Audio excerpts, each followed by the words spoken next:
So this is the timestamp I was given. We'll probably go back a little bit. In case you guys don't know, again, this is Riggs. Riggs is a community moderator for Voltaic, and I offered to do this for them. So whip out your Peepo Gs, get your Peepo Gs out. We're gonna go ahead and break this down. Let's go ahead and try to analyze the game state here. Important things to realize here: Zone 4, they're in the ring, they're healing and heat shields and things like that. They have 2 people, good amount of kills in Diamond. 7 squads left. Seer Horizon for the team. Okay. Also on M&K, good thing to note. Let's go ahead and just see. Right. I imagine we're gonna be rotating into zone and we're gonna be getting a zone camped. Oh, the punch boost, we missed that. Okay, coming to the zone. It's alive. Team's a little behind. I don't know if it's good. Oh shit. Okay. Good use of cover.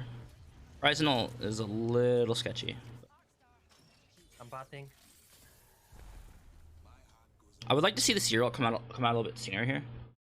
The biggest reason being that in this situation here, throwing this down a couple seconds later, when there's a serial like right here, people are scared to aggress in it just because it's literally free AoE wall hacks, and you have some sort of natural cover here that you can play. Like you can tuck the serial like right here, and it kind of stops people from aggressing super hard, makes them slow down a little bit and try and, like, you know, control themselves, unless they're gonna like triple swing you. But if they triple swing you, it's chances of you living are pretty low anyway. And you kind of, and like, you don't really have like a better play to do here. I'd like to see this serial just come out a little bit earlier, especially because your teammate in walking up here. It's alive, but I don't know if it's good. Teammate's in zone right now and like starts coming down into zone. Takes like several ticks of zone here, and gets shot at. Like right here, when the person stops peeking you, I would have just tossed out the serial right here. I would have just tossed out the serial. It makes space for your teammate to heal and reset, because right now, effectively, this person has to heal to some degree. And right now, you're basically fighting 1v3. You don't know where anybody is except for this one person. This ult coming out right now. It comes out. It's really important for this ult to come out earlier, because it gives you information on where the other two members of the team are, as opposed to like just kind of guessing and letting them play. Like right now, you're making that team play into you instead of you playing into them, which basically gives them the advantage, because you don't have the space. You probably don't have the resources, considering you were just in ring. Like, you probably didn't get chances to loot from a fight or like rotations and things like that. But this is a really good use of cover here. I have to commend this use of cover. I also have to commend this use of, like, I mean, this aim. We're solid here. This aim, like if you didn't have the solid foundation for aim, and like to out trade this guy here for 121, like, it's like super solid. He peeks again. Yeah.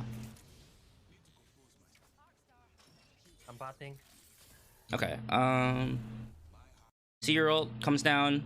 There are one person here, one person here, one person on the far flank. So analyzing this information immediately, I can probably already tell that your person. Where is your teammate at? Where is your teammate at? It's hard to tell just because of like the name. Wow. Damn. Okay.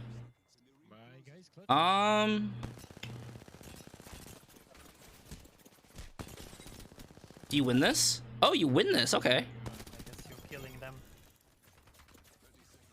Oh, do you die like this? No! Unfortunate. Okay.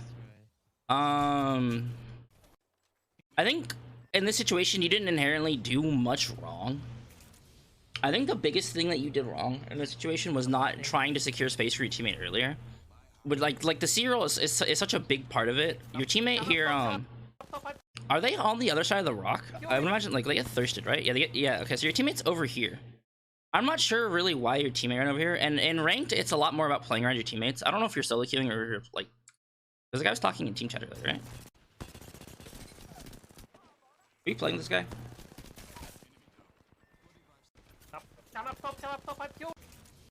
Okay, no, you're playing with this guy. Okay. Teammate queued up to the rock. The blood, you say he was gonna queue up. Okay, I must have missed that. I think like you inherently play this pretty well. You're playing like you don't have many resources. You don't have much to play here except for their aggression. I think your teammate going on the rock was a really big misplay because like there's no like the cover, like high ground is cover, yeah, like that, like your teammate's like up here, like playing cover up here. But when the angles are so far stretched out, someone can just stand back here and shoot them pretty easily. This rock, as far as I remember, this rock is basically like flat topped. This rock is like, it's like this.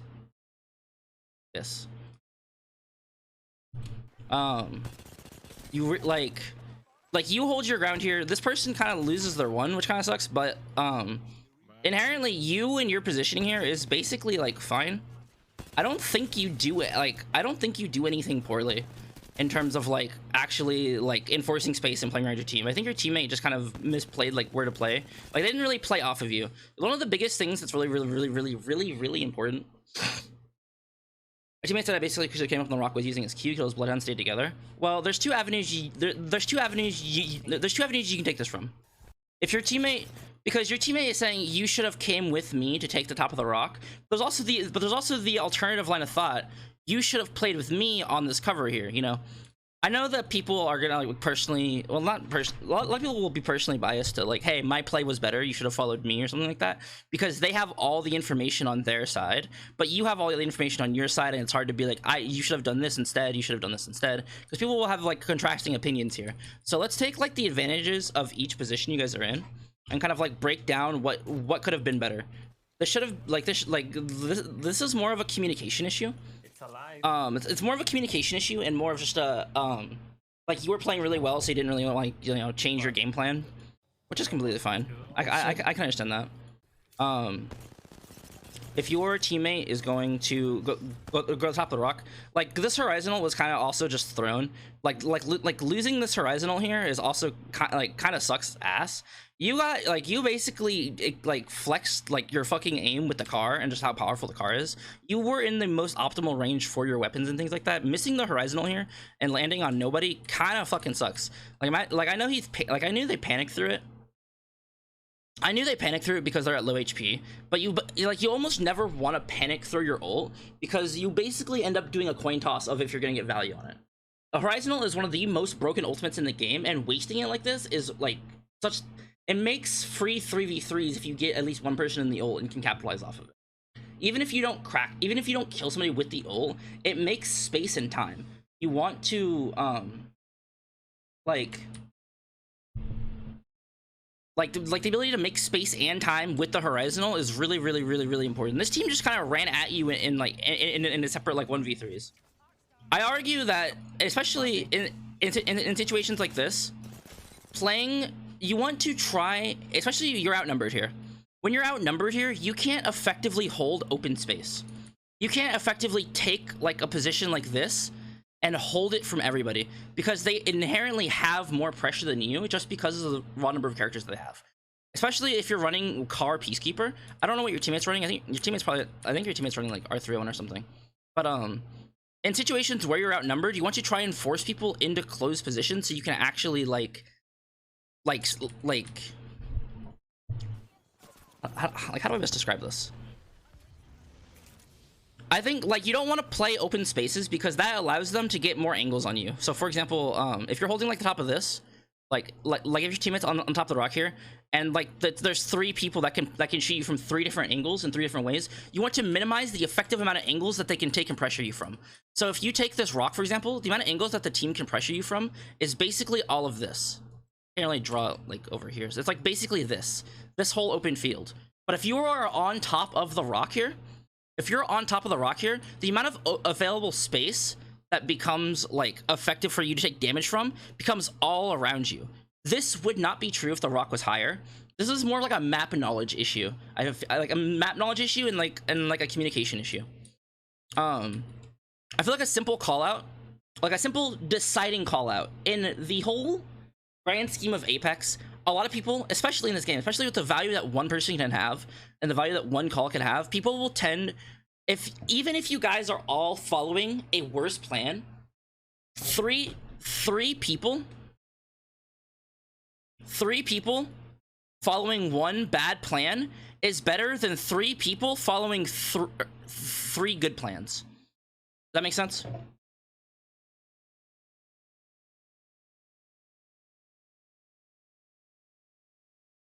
Does that does that make sense?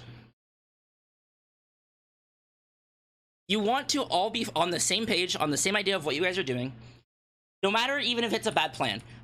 When I'm playing ranked, and I'm IGLing, one of my favorite callouts that I've stolen from Zach Mazer is follow me like an idiot. Just follow me like an idiot. Come with me and follow me, and we're going to exercise the effective force of teamwork to just beam people. Even if you're fighting like a 3v2, whatever, and you just jump some guy, if some guy is even slightly out of position, not playing with his teammate, you two can actually just beam the fuck out of this guy. You death wall them. You literally just death wall them. You guys are engaging in camaraderie, holding hands, pushing together, blasting things. If you can isolate one person, you do twice as much damage. You're basically putting them in a no-fill duo situation where they just get absolutely shredded because you guys are playing really well together. And that's like, and that is, especially when you are outnumbered and things like that. Like, you guys already know you're gonna be outnumbered. You guys already have your teammate who's dead. You want to try and like effectively use team fire and team play to your advantage against people that know you're outnumbered. Like, these guys know you're coming from zone. They know they have the inherent advantage on you because you've been in zone. You're gonna have some damage taken, and they know that they already beamed your teammate. You hold your ground pretty solidly here, but I argue that your teammate on top of the rock would want to come down with you. Even though that there is the Bloodhound on top of the rock with you guys, if this Bloodhound comes from the top of the rock here, if this Bloodhound comes from the top of the rock here, you guys still have the Horizon Q to go up and then challenge this Bloodhound and then kill the Bloodhound. If you guys are together, you guys can instantly kill the Bloodhound together instead of trying to be like, hey, this Bloodhound's on height. I'm gonna make sure that they don't do that in a stressful situation. You want to be able to like work together to kill people like faster, more efficiently, because one person taking 100 damage is so much worse than two people taking 50 damage. Does that make sense? Because you guys can heal the HP faster if you guys are split. And if you guys get interrupted during your heal or whatever, because I mean Seer exists, and also if you guys get pushed when you're like popping a battery, you guys still have the effect of like, you guys are effectively still like full HP just about.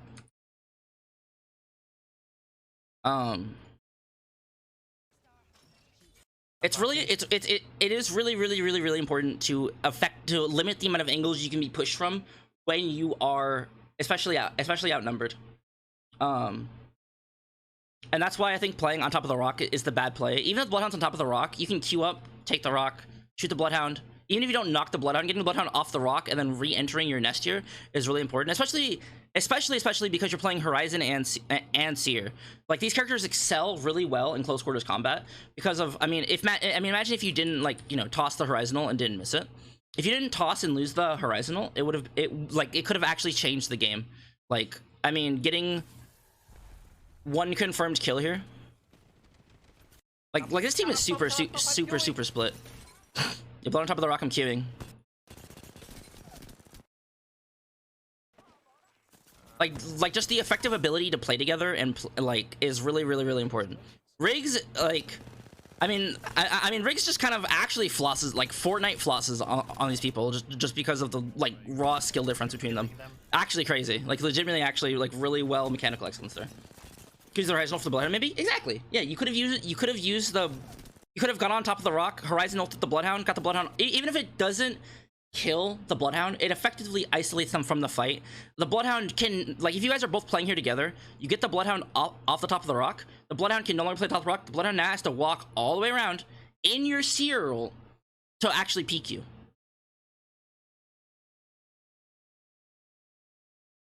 You don't always have to generate kills with your abilities, or you also don't have to always generate you don't have to generate kills, you don't have to generate like knocks, you don't have to generate like, you know, like whatever by yourself. You can always just be like, I did 120 damage to this person, or like they're out of the fight for a couple seconds. Riggs did a very good job at like clutching this fight, but the simple call from Riggs here, I don't think Riggs says a thing here. I think Riggs says, uh-oh.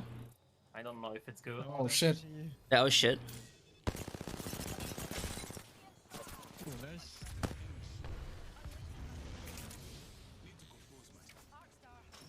I'm batting. Come up top, I'm going!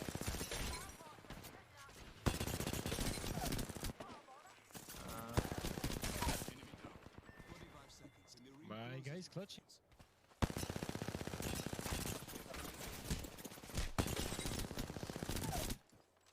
Oh my god. Okay. Yeah, okay. I would like you to focus, even if you're focusing on aim.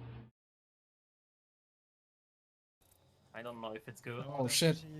Oh shit, is my Aikido throw ult since he's getting pushed, I think? Exactly, yeah. That's actually another issue in communication. And like, especially because APEC is coming in from a, like, right, APEC has zero information about what's happening. Like, APEC has no idea what's happening in this situation. Like, you want to be able to give information to your teammates about what's happening when they have no idea. Like, I mean, there's pings, there's a full, like, you know, like, there's no octanes on me, there's no I hit like, even when you're focusing on aiming, it's still really important to think about the like small callouts that don't take much effort. You don't have to say like octane's running back, he's like 1 HP. You can just say in the very simple phrase octane 120. Like, octane 120 here would be fine. Come play on me would also be a fine call as well. Because you know, in this I mean again, imagine if you threw the C roll here, like earlier, so you now have the like wellspring of information that comes with it. I'm batting. But like, you didn't do that, so it's not, you know, dwell on it. You already know that. Now your teammate has all the information on what's happening, makes the call that the Bloodhound's coming on top. Yeah, you can see the Bloodhound climb. Actually, like this is a great call. There's just like a distinct lack of information about what you're doing in coordination with your teammate. It doesn't even seem like you address the fact that Apex is going to challenge the Bloodhound. There's not really any time to like argue it. I'm not saying you should argue. I'm saying you should at least acknowledge it and understand like the game state and what's happening, you know? Like, you are just absolutely shitting on these people. But like, the lack of communication is, you know, like, it puts you guys at a really big detriment. It makes an ult come out that didn't need to be used. You guys are now playing extremely split because of it. There's no like real game plan coming into this fight. There's no game plan in this fight. Typically, when I am outnumbered, we look to isolate one target individually and then jump on them and kill them.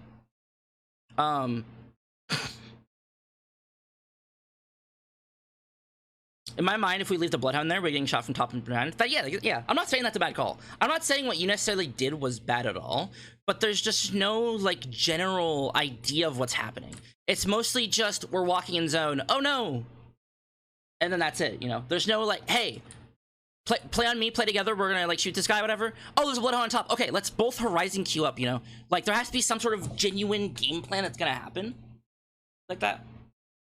I call stuff like damage position, not sure what I was selling here. I mean, it can be indicative of issues like when you're focusing on aiming and things like that. I had this issue for a long time where I just kind of actually end up only working on like focusing on my aim, and like the stressful situation is fine. Like, I mean, this happens to everybody, but like I would try to make sure that like in situations like this where like you just at such a heavy disadvantage that you're not making comms, like I would make sure to try and like communicate during this. Like imagine if APEC didn't die here, and then now this team in the distance might not be able to kill you for free, or if they kill you, APEC can go run off, go try and maybe get more placement, get more RP things. If you guys are a duo, are you guys a duo? Is this a random third? Pure fragging, no plan, exactly. Like, you guys should play with each other, play on each other. Like, yeah. There doesn't have to be one shot caller. There doesn't have to be one person. It's a random. Okay, yeah. Especially when you're like solo / duo queuing. The point of rank is to minimize the loss. Make this number go up as much as you can, you know? Even yelling shit on the Arcane is better than nothing. Exactly, yeah. APEC does a good job at like just calling a game plan here. I would just like, the biggest thing I would work on from this, giving you like one note to work on, would just be communication. I'm just gonna write calm. We do communication, and then 2, team play.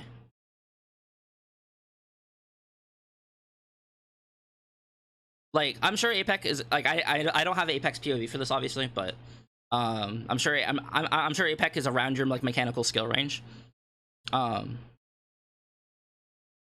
But the like just be sure to synergize with each other and understand the raw value you guys can have by just playing together.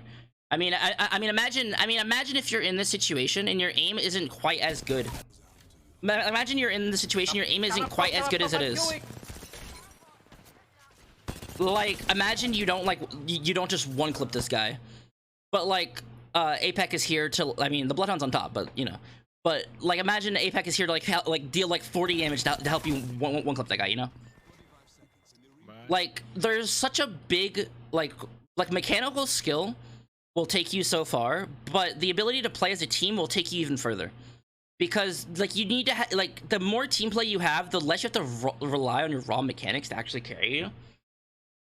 And playing as a team is the most important thing you could possibly do. Like, you could have really like mid mechanics.